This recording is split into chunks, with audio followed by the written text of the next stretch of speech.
Most 4 bedrooms in St. Pete are going to run about $800,000, $850,000. The one behind me I'm about to show you is under $500. So without further ado, let me show you around.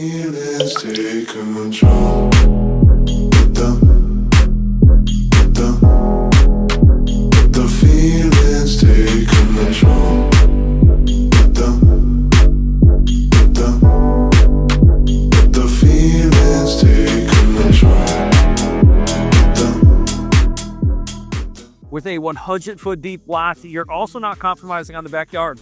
So let me show you where you're going to be spending your weekends.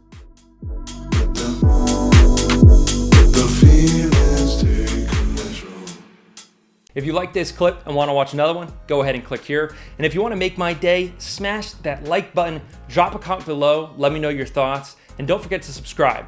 Hit that notifications bell so you don't miss out on the next video we drop.